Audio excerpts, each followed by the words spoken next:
ఇది governor ప్రసంగమే madam. Page number 4. గురుగారు దళితులపైన ఎవరు దాడి చేశారు అందరూ తెలుసండి. కూర్చోండి కూర్చోండి కూర్చోండి స్వామి కూర్చోండి. కోర్టుకెళ్ళారు మీరు కూర్చోండి కూర్చోండి కూర్చోండి సార్. మాటలు పెద్ద చెప్పాల్సిన అవసరం లేదు ఇక్కడ. మీకు సంబంధం లేని సబ్జెక్ట్ ఇది. మీకు సంబంధం లేని సబ్జెక్ట్ ఇది. మేడం గారితో నేను మాట్లాడుతున్నా. నేను మేడం గారితో చర్చిస్తున్నా. మీరు దళితుల పైన మీరు దాడి చేసి దళితులు గుండు కొట్టించిన వ్యక్తి మీరు మీరు మారుతారా?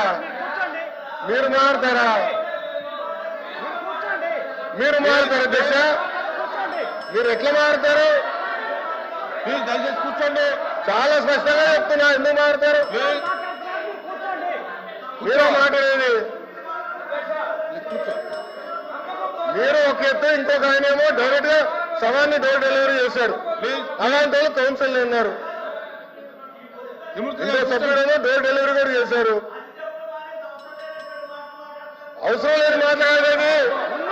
హలో బ్రదర్, కోర్టుకెళ్ళింది మీరు. లోకేష్ గారు ఫ్యాక్ట్ చెప్తున్నా. లోకేష్ గారు ఫ్యాక్ట్ చెప్తున్నా. ఇక్కడ చాలా స్పష్టంగా లోకేష్ గారు అధ్యక్ష, ఇక్కడ చాలా స్పష్టంగా లోకేష్ గారు చాలా స్పష్టంగా మళ్ళీ చెప్తున్నా అధ్యక్ష. అధ్యక్ష నా దగ్గర ఇంగ్లీష్ ఉంది, నేను చదువుతున్నాను. మళ్ళీ చెప్తున్నా.